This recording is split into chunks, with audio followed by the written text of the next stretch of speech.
tu nous préserves, Seigneur, mon Dieu. Ton règne n'a pas de fin. Car il est glorieux et digne de régner. L'agneau est souverain. Église, est-ce que nous pouvons nous lever tous ensemble devant l'agneau, devant l'agneau. Glory, glory, glory to the Lamb. Oh, merci Seigneur. Merci, oh Dieu. Lève tes mains. Lève tes mains dans sa présence. Tu me dis qu'il est digne de recevoir honneur, gloire. Il est le seul.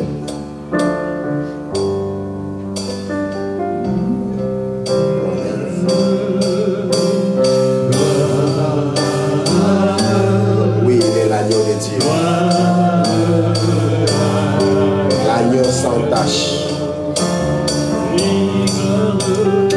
L'offrande que Dieu a acceptée pour toi et moi.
l'agneau est souverain.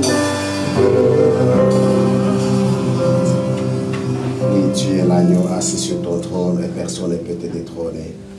Tu es Dieu, tu règnes. Église, parce que nous sommes debout, avant que nous puissions écouter la parole de Dieu, avant que je puisse transmettre ce que le Seigneur a mis dans notre cœur, permettez-moi de demander à toute l'Église, ne fût-ce qu'une minute de silence, en mémoire du couple Moré.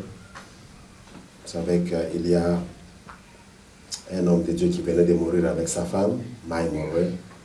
Il a beaucoup écrit, il a beaucoup voyagé, a animé les conférences. Si vous vous souvenez, vous avez déjà lu ses livres, entre autres Les principes du royaume.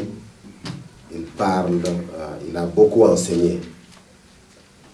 Dernièrement, ils allaient pour une conférence, leur avion a fait une crash. Et aujourd'hui, cet homme de 60 ans n'est plus. Avec son épouse, bien entendu, ils ne sont plus avec tous les autres membres de l'équipage. Le monde est en train de pleurer, mais nous pleurons comme des chrétiens, parce que nous reconnaissons que le Seigneur a donné et le Seigneur a repris. Que son nom soit glorifié. Savez-vous bien, aimé dans le Seigneur, que cet homme marchait dans la crainte de Dieu. Et il a fait ce que Dieu lui a demandé de faire. Dans la vie, ce qui importe, ce n'est pas seulement faire, mais il faut arriver à achever ce que Dieu vous a donné de faire. Alléluia. Là où il partait en conférence, il y a certainement des retraites de prières qui se sont faites pour la préparation de cette conférence. Mais qu'est-ce qu'on peut dire? Seul Dieu connaît les secrets. Cet homme n'est plus. Mon ami, qui es-tu? Si toi aujourd'hui et moi, nous sommes, c'est un prédicateur que le monde connaît. Toi et moi, peut-être, en dehors de notre avenue, nous sommes connus nulle ailleurs. Mais les gens avaient encore besoin de lui. Mais Dieu a décidé ce qu'il peut décider lui-même. Aujourd'hui, j'aimerais que chacun de nous prenne un moment de silence pour réfléchir un peu sur sa propre vie. Réfléchis un peu. Si c'est ton tour, si le prochain tour, parce que le prochain tour, c'est ton tour. Lui a fait ce qu'il pouvait faire. Mais le prochain tour, c'est toi ou bien c'est moi. Et si cela t'est arrivé, c'est qu'il avait une jet privée. Qui pouvait imaginer qu'il va mourir dans son avion? Personne. Même lui-même ne pouvait jamais imaginer. Son épouse peut-être s'attendait qu'un jour elle pourra devenir veuve. Mais elle n'a pas été. Ils sont tous partis. Imagine-toi si vous avez les biens matériels dans votre maison. Tu souhaites la mort de ta femme ou de ton mari pour que toi tu restes avec. Qu'est-ce que tu gagnerais? Ce monsieur, cet homme de Dieu, s'il peut avoir un avion privé, je peux dire qu'il avait une belle maison et tout, mais tout est resté. Alléluia. Et il est parti. Son cercueil a été sans cadavre. Les gens ont eu seulement la mémoire. La mort peut nous atteindre à n'importe où. Soyons seulement prêts. Est-ce qu'on peut garder un moment de silence ensemble, que chacun rentre un peu en lui-même et réfléchit? Si tu peux dire à Dieu, aie pitié de moi. Si le prochain tour est le mien, que je sois dans ta présence.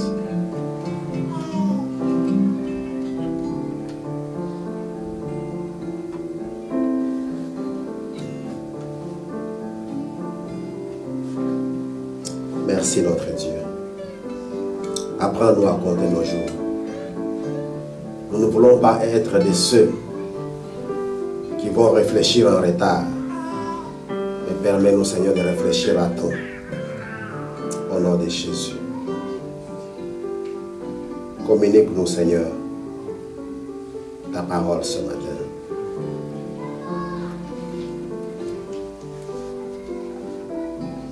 Si tu as ta Bible avec toi, tiens ta Bible.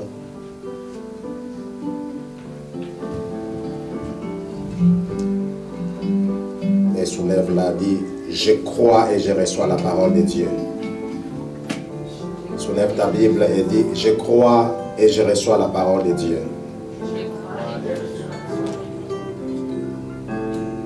Je deviens ce qu'elle me dit. Je possède ce qu'elle me donne. Car rien n'est impossible à Dieu. Au nom de Jésus.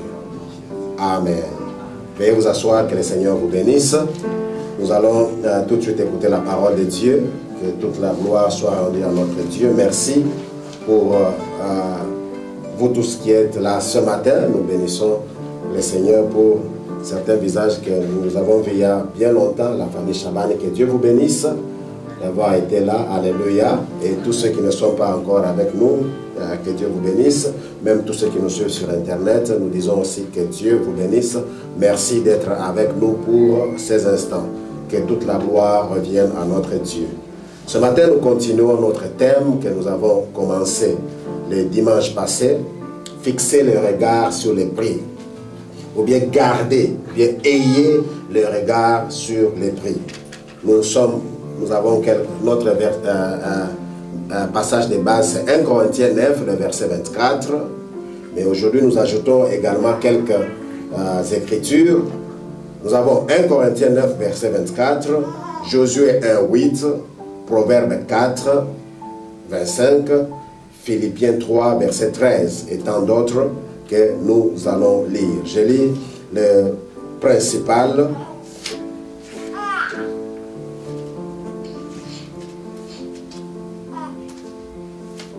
« 1 Corinthiens 9, 1 Corinthiens 9, verset 24. Nous lisons au nom de Jésus. Ne savez-vous pas que sur un stade,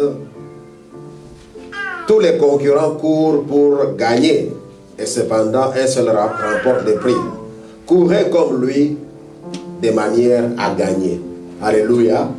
Enfin, parce que nous avons dit il faut courir quand vous êtes sur le terrain pour gagner. Mais ne courez pas comme un arbitre. L'arbitre est partout, il court, mais il ne marque pas. Alléluia. Alléluia. Amen. Josué 1, 8.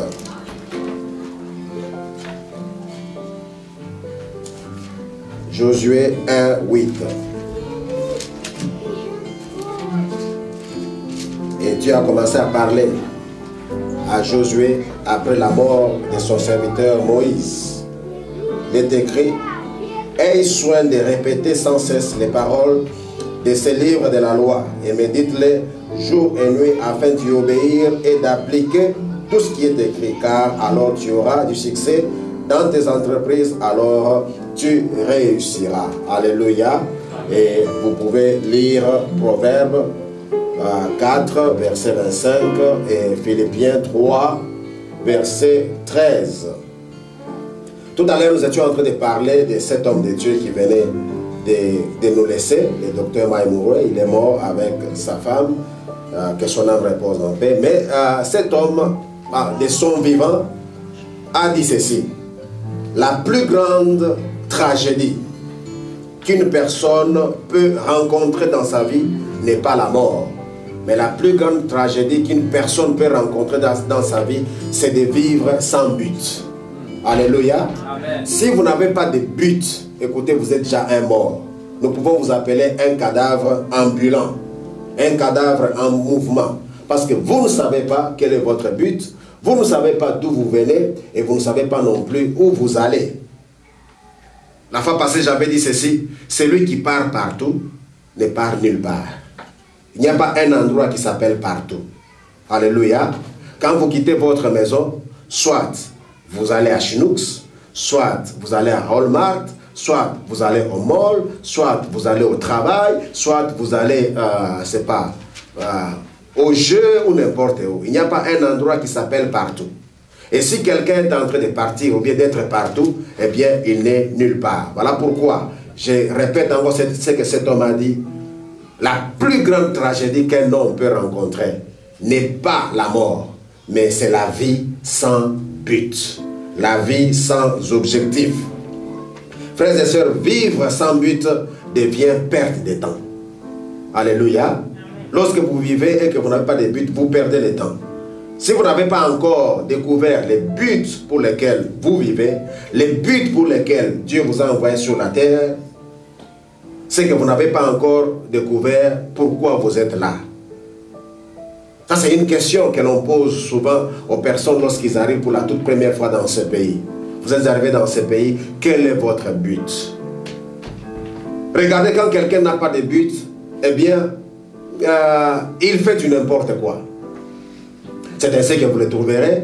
Demain, Dieu lui fait grâce, il arrive à auction, il a une voiture 1914, et eh bien, il commence à se moquer de tout le monde. Pourquoi? Parce que la grande richesse de sa famille, c'était les chariots que son père avait. Alléluia. Et lui, maintenant, quand il arrive, il a une voiture 1915, et là, il dit, mais écoutez, moi j'ai une voiture. Mais pourtant, certains voient que non, il vient seulement d'avoir un moyen de transport qui lui permettra de traverser les eaux. Parce qu'autrefois, il traversait les eaux pieds nus. Alléluia. Et les gens qui deviennent comme ça, ils deviennent souvent orgueilleux, tout ce que nous pouvons dire. Pourquoi? Parce qu'ils n'ont pas de but. Et ils ne connaissent pas qui est grand, ils ne connaissent pas qui est petit. L'essentiel, c'est que nous avons tous des voitures. Nous entrons tous dans les highways. Alléluia. Nous allons tous au travail. Bien-aimés dans le Seigneur, si vous n'avez pas encore découvert pourquoi vous vivez, rassurez-vous que vous êtes en train de perdre le temps. Mais si vous découvrez pourquoi vous vivez, vous comprendrez pourquoi vous êtes là. Alléluia. Alléluia. Et j'aimerais que chacun comprenne pourquoi il vit, pourquoi il est là, pourquoi tu es dans cette église, pourquoi tu es venu prier, pourquoi tu viens vers Dieu. Dieu a dit à Josué de ne pas s'éloigner du livre de la loi. Il dit, tu y méditeras jour et nuit. Et en dehors de la méditation, il te faudrait agir fidèlement selon ce qui est écrit. Mes amis, que personne ne nous trompe, que personne ne vous trompe. Dieu nous a donné le succès. Nous avons droit au succès. La gloire appartient à Dieu, mais le succès nous appartient. Je n'aimerais pas que nous soyons des chrétiens avec fausse humilité. Quelqu'un a changé sa manière de parler, quelqu'un a changé sa manière de marcher pour dire non, je suis humble. Que toute la gloire, oui, la gloire à Dieu, mais le succès nous appartient. Voilà pourquoi il a dit à Josué, il dit, agis fidèlement selon ce qui est écrit. Alléluia. Tu médites et tu agis. La conséquence, donc, le succès, c'est la conséquence. Le succès, c'est la réponse à l'agissement. Il faut d'abord méditer. Lorsque tu as médité, tu as accumulé ces choses. Et après avoir accumulé ces choses, tu commences à agir. Et par conséquent, tu as le succès qui vient de Dieu et qui ne vient pas d'un homme. Aujourd'hui, mes amis, le monde s'habitue à un christianisme facile. Un christianisme très bas, un christianisme au rabais. Il y a même, je peux encore ajouter, le monde est habitué à un christianisme de la peur. Avec tout ce que nous connaissons sur les combats spirituels et autres, un christianisme de la peur dans certaines personnes s'est développé. Les gens ont peur de tout, même des cancrelats. Alléluia. Il suffit seulement de voir, ce n'est pas un lézard qui passe là-bas, au nom de Jésus. Vous savez, le patriarche Tamboulko qui une fois se retrouve dans une retraite de prière. C'était à Kisantu, dans les jardins botaniques. Là où ils étaient en prière, ils se sont vus entourés par des fourmis rouges. Vous savez, quand les fourmis rouges vous piquent, eh bien, vous allez oublier votre âge. Alléluia. Et ils étaient envahis par ces fourmis. Cet homme n'a pas dit, au nom de Jésus, où vous venez, retour à l'expéditeur. Non, non, non. Il a reconnu une chose, que Dieu lui a donné l'autorité. Eh bien, le nom même des fourmis, c'est lui en tant qu'homme, notre patriarche Adam qui a donné le nom. Et que Dieu, en nous créant, il nous a dit de dominer sur ces choses. Alléluia. Il a dit seulement aux fourmis que ici nous sommes en train de prier. En commençant par, c'est pas le chef de l'équipe. Prenez ce chemin et partez. Tout de suite après, ils ont vu les fourmis s'aligner et ils sont partis. Alléluia. Mais si c'était toi et moi, amenez le pétrole. J'ai renversé, j'ai traduit ce pétrole bien. Que ce pétrole devienne le sang de Jésus. Je verse. Amenez l'allumette. Que l'allumette devienne le feu de Golgotha. Pas question. Alléluia. Parlez seulement. C'est un christianisme de la peur que les gens ont développé. Et l'église, quand nous vivons dans la peur, c'est parce que nous ne connaissons pas notre but. On ne devrait pas nous supplier pour être chrétien. La parole de Dieu est enseignée à tout le monde et tout le monde peut la recevoir. Celui qui croit, il est sauvé. Celui qui la rejette ne sera pas sauvé. Dieu ne nous condamnera pas pour certaines choses dont nous sommes en train d'imaginer. La plus grande condamnation sera si vous refusez la parole de Dieu. Si vous refusez de recevoir Jésus-Christ comme Seigneur et Sauveur dans votre cœur.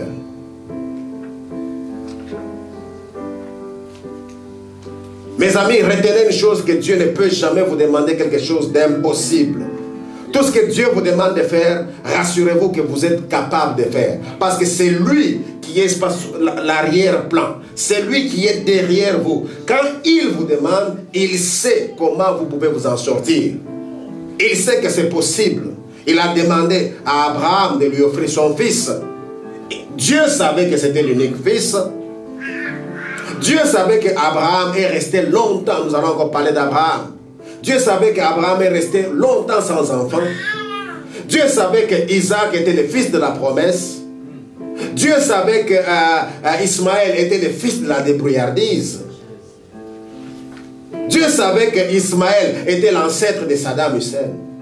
Et tous ceux qui font le bruit. Alléluia. Mais il a demandé à Isaac, il dit, ce que tu aimes, donne-moi. Mes amis, Dieu ne peut jamais vous demander ou bien nous demander quelque chose d'impossible. Lorsque Dieu nous demande de fixer les yeux sur les regards, de garder nos regards sur les prix, il sait que nous sommes à mesure de les faire. Dieu sait que lorsque nous regardons, lorsque nous nous concentrons, nous allons y arriver. De toutes les manières, c'est lui qui nous donne la capacité et les moyens même d'arriver. Mais nous passons de temps en temps, nous passons même du temps à regarder les circonstances, à regarder les problèmes de la vie. Nous gardons encore nos cœurs face aux problèmes, certains problèmes qui sont déjà passés, certains problèmes qui ont déjà trouvé solution. Une fois, nous avons posé la question à l'église. Quand vous êtes malade et vous avez besoin de la guérison, quand est-ce que votre guérison a eu lieu? Les gens pensent que la guérison, c'est lorsqu'on impose les mains. Non, ce n'est pas ça. Là, c'est le moment seulement de réception. Notre guérison a déjà eu lieu il y a plus de 2000 ans à la croix. C'est déjà là où nous étions guéris. Et aujourd'hui, on ne peut que recevoir. C'est déjà là où nous étions bénis. Et aujourd'hui, on ne peut que recevoir. C'est déjà là où nous étions délivrés. Et aujourd'hui, on ne peut que recevoir. Alléluia. C'est déjà à la croix que Dieu nous a fait grand. Aujourd'hui, nous ne pouvons que recevoir et entrer dans ce qui est déjà accompli. Jésus n'a pas fait une mission inachevée. Jésus a fait une mission achevée. Il est arrivé à la fin. Il a dit tout est accompli. S'il n'avait pas achevé sa mission, il ne dirait jamais tout est accompli. Et dans cette parole, cette simple phrase, tout est accompli. Il y a votre guérison, il y a votre richesse, il y a votre joie, il y a votre grandeur, il y a tout ce que vous désirez, parce que Jésus a dit tout est accompli. C'est-à-dire, c'est parfaitement fait. Amen. Alors ne passons pas du temps à regarder aux problèmes qui ont déjà trouvé solution. À un moment donné, nous croyons qu'il n'y a pas d'issue. Parfois, on se pose la question, comment sortir, comment s'en sortir, comment arriver même à ses buts. Bien-aimé dans les Seigneurs. Comment, dans ces choses, je n'ai pas le chemin. Mais Jésus-Christ a dit, je suis le chemin. Bien-aimé, en toute chose, il y a un chemin. Si Dieu vous demande quelque chose, il est lui-même le chemin. Entrez ses mains et marchez. Vous savez pourquoi plusieurs personnes n'avancent pas? Parce qu'elles préfèrent encore garder les bagages, des choses qui sont déjà passées. La Bible dit, tu méditeras jour et nuit et agis fidèlement. C'est alors que tu réussiras. Dans tout ce que tu entreprendras. Qu'est-ce que signifie tout? Tout signifie tout. Alléluia, tout. C'est ça, maman, tout. Dans tout ce que tu entreprendras. Il a dit dans tout. Ça, c'est Dieu qui a dit dans tout. Il est écrit qu'il n'est pas un homme pour mentir. Il n'est pas un fils de l'homme pour se repentir. Quand Dieu dit tout, c'est tout. Ce n'est pas que ici tu vas réussir, là tu ne vas pas réussir. Il a dit dans tout ce que tu entreprendras. Aujourd'hui, quand je parle de la peur, vous savez, plusieurs personnes n'avancent pas et ne veulent pas faire quelque chose parce qu'ils ont peur d'échouer. Quelqu'un disait autrefois que lorsque nous échouons, ce sont des essais techniques. Alléluia. Amen. Les hommes qui sont d'ici. Alléluia. Amen. Ou bien tous ceux qui m'entendent. La femme que vous avez, c'est la première que vous avez demandé la mère dans votre vie et elle a dit directement oui. Yes. Ah, la toute première? Non. Are you sure? N'est-ce pas, il y en a qui vous ont fait marcher. Alléluia. Lorsque vous partez, vous dites, maman Alexandrie, sœur Alexandrie, Dieu m'a donné une vision. Fano. Alléluia. Oh là, pardon. Alors quand la sœur Stéphanie avait refusé, soyez tranquille, cela c'était seulement un essai technique. Alléluia. Cela c'était seulement une manière de donner du courage. Pour dire que non, un jour sœur Bernadette sera là. Amen. Alléluia. Amen. Et lorsque sœur Bernadette est arrivée, bon, cette fois-ci, c'était cette fois-là. Alléluia. Adam même a dit, voici cette fois-ci. Et quand nous disons cette fois-ci, c'est qu'il y a eu cette fois-là. Cette fois-là, c'était des refus. Cette fois-là, c'était des confusions. Mais cette fois-ci, c'est elle. Qui dit gloire. C'était des Mboloko. Cette fois-là, c'était des Ngouma. Tout ça. Parce que quand Dieu a demandé à Adam de donner les noms, et avant que Ève puisse arriver, d'abord il y a eu les animaux qui ont défilé. Des girafes. Alléluia. Peut-être la fille que tu avais demandé la mère pour la première fois. Son cou était girafé. Alléluia. Alléluia. Mais Dieu a dit, pas de girafes. Cette fois-ci, Bernadette. Amen. Qui dit gloire au Seigneur.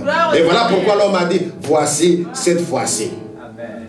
Autrefois, c'était peut-être une antilope. C'est-à-dire, elle pouvait parler à la vitesse de l'antilope. Et toi, tu es calme. Vous savez, quand il y a certaines femmes qui parlent, certaines filles qui parlent,